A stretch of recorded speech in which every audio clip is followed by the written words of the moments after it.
Hello दोस्तों, नमस्कार। मैं विवेक आपके अपने एजुकेशनल चैनल पर आपका स्वागत करता हूं। जैसा कि आप जान रहे हैं क्या है, आपका अपना एजुकेशनल चैनल है, तो आपको क्या करना है, तुरंत इस वीडियो को अपने दोस्त यार मित्रों को व्हाट्सअप, फेसबुक, इंस्टाग्राम जहां पर भी मिले आप उन्हें तुरंत इस वीडियो को शेयर करके तुरंत ही आके जुड़ जाइए। जैसा कि आप थंबनेल में देख लिए होंगे, आज सांख्यिकी का चौथा क्लास चलेगा। इससे पहले हम तीसरे क्लास में आपको बारंबारता पढ़ा दिए हैं और आज हम आपको आवृत्ति वितरण तथा वर्ग को वर्गीकृत करने के तरीके आज हम दोनों आपको समझाएंगे। तो आइए आप इस बेहतरीन सेशन से जुड़ जाइए और दोस्तों को शेयर कर दीजिएगा। बता दीजिएगा कि यहाँ पे लेखपाल का स्टैटिक्स का बहुत बेहतरीन क्लास चल रहा है। ठीक है, तो आइए हम देखते हैं सांख्यिकी में पढ़ते हैं आवृत्ति वितरण। इससे पहले हम क्या पढ़ लिए थे, बारंबारता का ही अगला पार्ट है आवृत्ति वितरण। उसमें क्या है, उसको व्यवस्थित करने के तरीके इसमें बताया गया है। तो हम जानते हैं आवृत्ति वितरण क्या है, फ्रीक्वेंसी डिस्ट्रीब्यूशन क्या है। तो आप जानिए, हम परिभाषा बोलते हैं, आप पेन और पेपर लेके बैठ जाइए, आप नोट भी करते जाइए। क्या है, चरों और वर्गों की संगत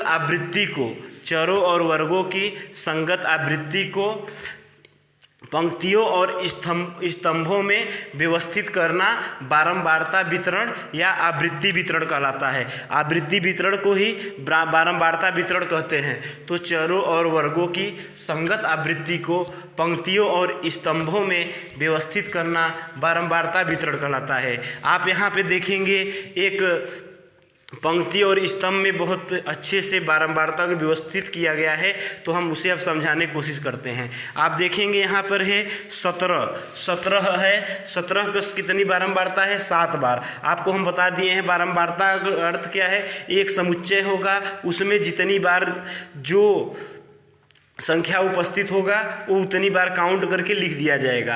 अर्थात 17 की बारंबारता उस समुच्चय में 7 बार रही होगी, तो यहाँ पर लिख दिया गया 17 की बारंबारता 7 बार। 19 की बारंबारता 3 बार है। 19 की बारंबारता कितनी बार है, 3 बार है। इसी प्रकार 22 की बारंबारता कितनी बार है, 2 बार है। इसी प्रकार 29 की बारंबारता कितनी बार है, 2 बार है। और 32 की बारंबारता कितनी बार है, 1 बार है। और 37 की बारंबारता क्या है, कितनी बार है, 5 बार। तो आप देखेंगे इसे जो बारंबारता हो इसे व्यवस्थित करना, आपको हम व्यवस्थित करना कल हल्का सा बताए थे।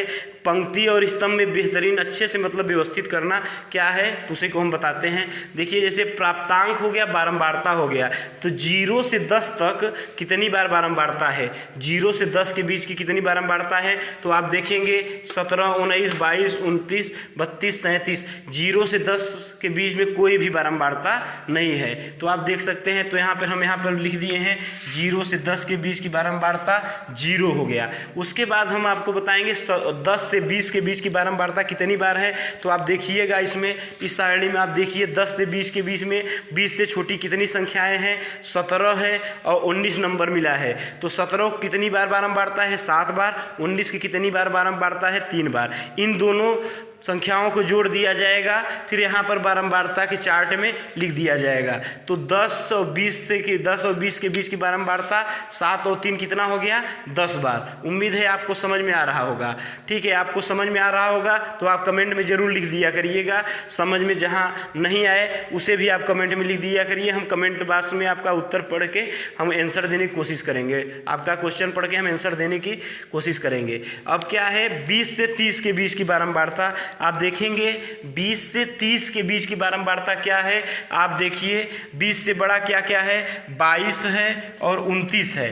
22 है और 29 है। 22 की बारंबारता कितनी बार है, 2 बार है। और 29 की बारंबारता कितनी बार है, तो 2 बार है। तो 2 और 2 मिला के कितनी बार हो गया, 4 हो गया। तो आप लिखेंगे 20 से 30 के बीच की बारंबारता 4 बार। आप नोट कर लीजिएगा इसे, 20 से 30 के बीच की बारंबारता 4 बार। आप ऐसे बेकायदे ये बना दीजिएगा अपने नोट्स में। एग्जाम में आपको नहीं करना होगा, आपको एग्जाम में डायरेक्ट बस ऐसे ही पूछ लेगा, इसमें क्या नाम है, 0 से 10 के बीच की बारंबारता बताइए, 10 से 20 के बीच की बारंबारता बताइए, या 20 से 30 के बीच की बारंबारता बताइए। इन्हीं में से कोई क्वेश्चन आपसे उठा के पूछ लेगा। और एक क्वेश्चन यूपी लेखपाल और जहाँ पर भी मतलब सांख्यिकी होगा, वहाँ पे आवृत्ति वितरण या आवृत्ति बारंबारता से जरूर क्वेश्चन आता है, तो आप इसे नोट करते जाइएगा अच्छे से। आपको देखिए ये सब कहीं पढ़ाया नहीं जा रहा है यूट्यूब पे, आपको हो सकता है लग रहा है क्या पढ़ा रहे हैं, लेकिन एग्जाम ओरिएंटेड आपका हम तैयारी करवा रहे हैं। आप किसी भी प्रकार का शंका मत पालिएगा, आप पूर्ण विश्वास करिएगा, क्योंकि चैनल का नाम क्या है, आपका अपना एजुकेशनल चैनल, तो यहाँ पर आपसे किसी भी प्रकार का धोखा नहीं किया जाएगा, ठीक है। तो अब आगे हम देखते हैं 30 से 40 के बीच की बारंबारता क्या है। 30 से 40 के बीच की बारंबारता, इसमें देखेंगे 30 से बड़ा कौन कौन संख्याएं हैं, तो 32 है और 37 है। क्या है, 32 है और 37 है। 32 की बारंबारता कितनी बार दिया है, 1 बार दिया है, और 37 की बारंबारता कितनी बार दिया है, 5 बार दिया है। तो इस प्रकार से 5 1 6, यहाँ पर हम देखिए लिख दिए हैं 30 से 40 के बीच की बारंबारता 6 बार। आप इसे समझ सकते हैं, आप इसे समझ सकते हैं। एक बार हम इसे फिर से पुनः बोल देते हैं। आवृत्ति वितरण क्या है, आवृत्ति वितरण है चरों और वर्गों की संगत आवृत्ति को पंक्तियों और स्तंभों में व्यवस्थित करना बारंबारता वितरण या आवृत्ति वितरण कहलाता है। तो आप इस प्रकार का चार्ट देख लेंगे, प्राप्तांक दिया है, उसकी बारंबारता दिया है। प्राप्तांक और बारंबारता को वर्ग में मतलब कन्वर्ट करेंगे, 0 से 10 के बीच की, और 10 से 20 के बीच की बारंबारता, 20 से 30 के बीच की बारंबारता, और 30 से 40 के बीच की बारंबारता। इस प्रकार से आप देख लीजिए। अब इसे आप नोट कर लीजिए, स्क्रीनशॉट लेकर रख लीजिएगा इसका, नहीं तो हम टेलीग्राम में ये सब मैटर जो है प्रोवाइड कर देते हैं। आप डिस्क्रिप्शन में जा करके टेलीग्राम लिंक जरूर ज्वाइन कर लीजिएगा। फिर हम आते हैं वर्ग में वर्गीकृत करने के तरीके देखेंगे। वर्ग में वर्गीकृत करने के तरीके, method of classification into class. तो आप ये नोट कर लीजिएगा हेडिंग, वर्ग में वर्गीकृत करने के तरीके। इसमें 2 तरीके हैं, एक्सक्लूसिव मेथड, इंक्लूसिव मेथड। अपवर्जी विधि या वर्ग, दूसरा क्या है, इंक्लूसिव मेथड, समावेशी विधि या समावेशी वर्ग। आप इसे नोट करेंगे, अपवर्जी विधि या वर्ग, दूसरा क्या है, इंक्लूसिव मेथड या समावेशी विधि या समावेशी वर्ग। हम अब नेक्स्ट स्लाइड पे आते हैं, आप नेक्स्ट स्लाइड देखिए।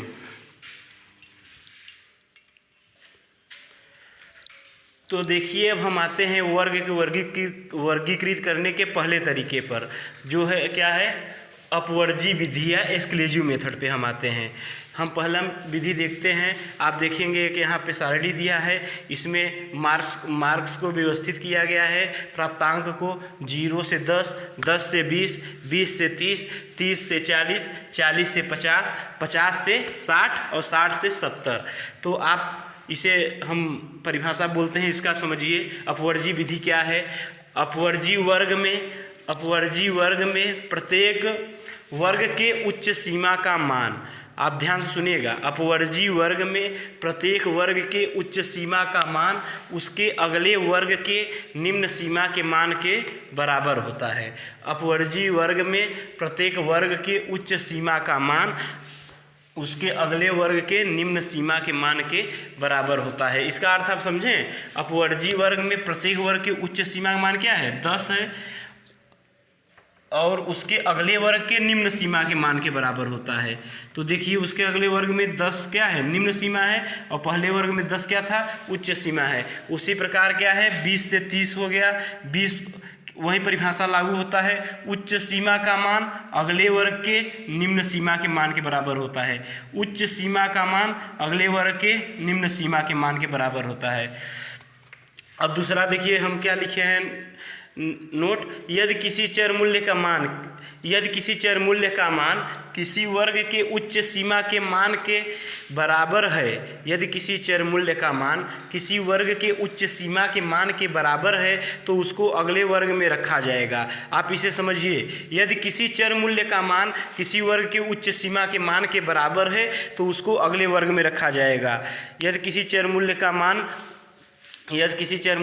किसी वर्ग के उच्च सीमा के मान के बराबर है, अर्थात यदि आपका जो मान है 10 है, यदि 10 है तो आप इस रो में लिखेंगे कि इसमें रखेंगे। उसका कहना है यदि किसी चर मूल्य का मान किसी वर्ग के उच्च सीमा के मान के बराबर है तो उसको अगले वर्ग में रखते हैं। यहाँ पे 10 को नहीं रखेंगे, 10 को यहाँ रखेंगे, 10 को यहाँ रखेंगे। इसका अर्थ जैसे मान लो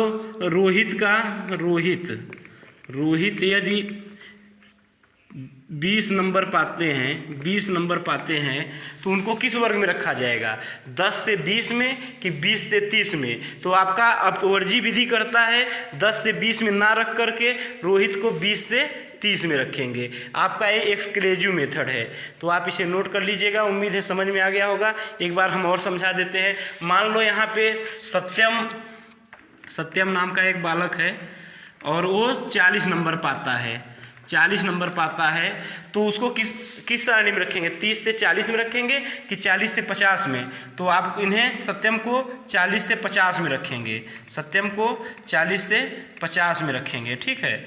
इसी प्रकार से यदि आशीष का नंबर 60 नंबर है, 60 नंबर में है, तो यहाँ ना रख करके यहाँ पे आप रखेंगे, ठीक है। तो आप समझ लिए होंगे अपवर्जी विधि क्या है। अपवर्जी वर्ग में प्रत्येक वर्ग की उच्च सीमा का मान उसके अगले वर्ग के निम्न सीमा के मान के बराबर होता है। यदि किसी चर मूल्य का मान किसी वर्ग के उच्च सीमा के मान के बराबर है तो उसको अगले वर्ग में रखा जाएगा। ये आपके अपवर्जी विधि का परिभाषा है। आप उम्मीद है नोट कर लिए होंगे। नोट ना किए हो तो आप स्क्रीनशॉट लेकर रख लीजिएगा, नहीं तो टेलीग्राम के लिंक में हम भेज रहे हैं, वहाँ से आप डाउनलोड करके रख लीजिएगा आप।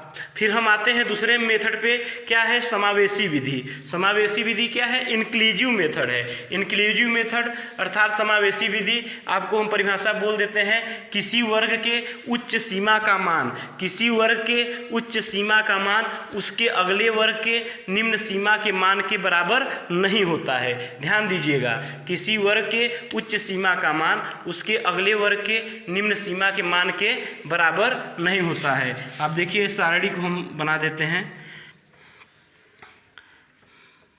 हाँ, तो देखिए किसी वर्ग की उच्च सीमा का मान उसके अगले वर्ग के निम्न सीमा के मान के बराबर नहीं होता है। तो आप सारणी देखेंगे, समावेशी विधि में 0 से 9 फिर 10 हो गया, यहाँ 9 से 19 नहीं हुआ, यहाँ 10 से 19 हो गया, फिर यहाँ पे इसी प्रकार से 20 हो गया, 20 से 29 हो गया, फिर यहाँ क्या होगा, 30 से 39 हो जाएगा, और 39 के बाद यहाँ पे क्या होगा, 40 से 49 हो जाएगा।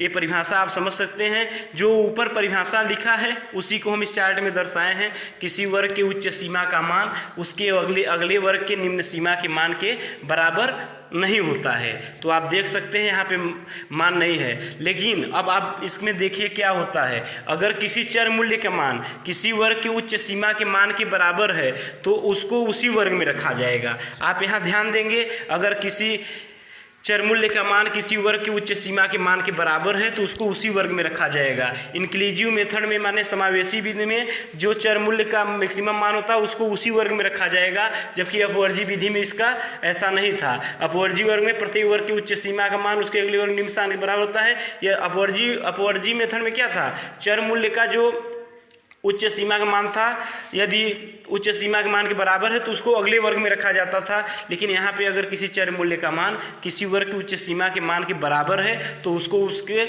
उसी वर्ग में रखा जाएगा। यदि मान लो पवन नाम का लड़का है, और एक मिनट, यदि पवन नाम का लड़का है तो यदि वो 9 नंबर पाया है तो उसको इसी में रखेंगे, 0 से 9 के बीच में, ठीक है। यदि 19 नंबर का पाया है पवन नाम का लड़का तो उसे 10 से 19 के बीच में रखेंगे।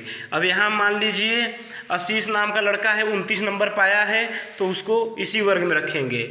यदि वैभव नाम का लड़का है, 39 नंबर पाया है तो उसको 30 से 39 के बीच में ही रखेंगे, ठीक है। तो आपको उम्मीद है समझ में आ गया होगा। लेकिन यदि एक नोट है, आप नोट कर लीजिए, वैसे यूपी लेखपाल के लेवल से ऊपर का है, यदि बीकॉम कर रहे होते तो आप वहाँ पे पढ़ते। सांख्यिकी का कहना है जब भी आप वर्ग बनाइए आपका प्रयास होना चाहिए वर्ग हमेशा आपका अपवर्जी ही बने, समावेशी नहीं। सांख्यिकी का कहना है जब भी आप वर्ग बनाइए आपका प्रयास होना चाहिए वर्ग हमेशा आपका अपवर्जी ही होना चाहिए, समावेशी नहीं। तो यहाँ पे आप देख सकते हैं ये क्यों कहना है, आपको आगे समझ में आ जाएगा, ठीक है, आपको आगे समझ में आ जाएगा।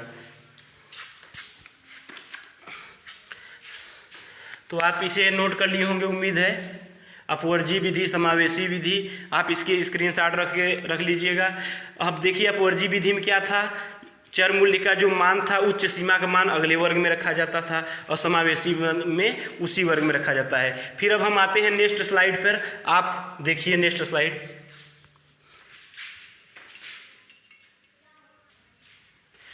तो आप देखेंगे सांख्यिकी का कहना है जब भी आप वर्ग बनाइए आपका प्रयास होना चाहिए वर्ग हमेशा आपका अपवर्जी ही बने। ऐसा क्यों करना है, मतलब आपको हम आगे बताते हैं।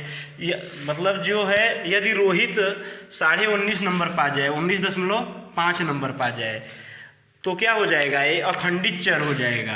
तो इसे आप कहाँ रख पाएंगे बताइए, समावेशी वर्ग में आप कहाँ रखेंगे इसे, ध्यान से देखिए। 19.5 कहाँ रखेंगे, 10 से 19 के बीच में रखेंगे, 20 से 29 में।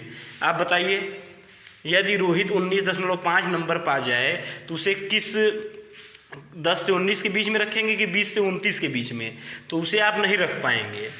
इसीलिए सांख्यिकी का कहना है जब भी वर्ग बने आपका अपवर्जी ही बने, जब भी आपका वर्ग बने अपवर्जी ही बने, ठीक है।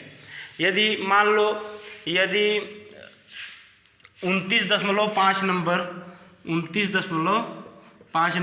वैभव में पा जाए, वैभव 29.5 नंबर पा जाए तो उसे कहाँ रखेंगे आप। 29.5 नंबर पा जाए तो 20 से 29 और 30 से 39 कहीं नहीं रख पाएंगे। यदि अपवर्जी विधि रहता तो आप 20 से 30 में आप वैभव को रख सकते थे, ठीक है। तो इसीलिए कहा गया है अपवर्जी जो है सांख्यिकी कहना है जब भी आप वर्ग बनाइए अपवर्जी बनाइए। एक नोट आप नोट करिए, अपवर्जी प्रकार के जो वर्ग होते हैं वो खंडित व अखंडित दोनों प्रकार के चरों को समाहित कर लेते हैं। जो हम बोले हैं आपको यहाँ पे उसी को हम परिभाषा में लिखवा दे रहे हैं। आपके पास बहुत ही अच्छा नोट्स तैयार हो रहा है। आप एक बात और ध्यान दीजिएगा, इस क्लास की तुलना यूट्यूब पे जितनी सांख्यिकी की क्लासेस चल रही हैं वहाँ से तुलना ज़रूर करिएगा। एक हमारा रिक्वेस्ट है आपसे, ये मेरा रिक्वेस्ट है कि आप इस क्लास की तुलना ज़रूर करिएगा, ठीक है। तो अपवर्जी प्रकार के जो वर्ग होते हैं वो खंडित व अखंडित दोनों प्रकार के चरों को समाहित कर सकते हैं, लेकिन जो समावेशी वर्ग हैं ये केवल और केवल खंडित चरों को धारण कर पाएंगे। लेकिन जो समावेशी वर्ग हैं ये केवल और केवल खंडित चरों को धारण कर पाएंगे। इस प्रकार से आप इसे नोट कर लीजिए, स्क्रीनशॉट लेकर रख लीजिए।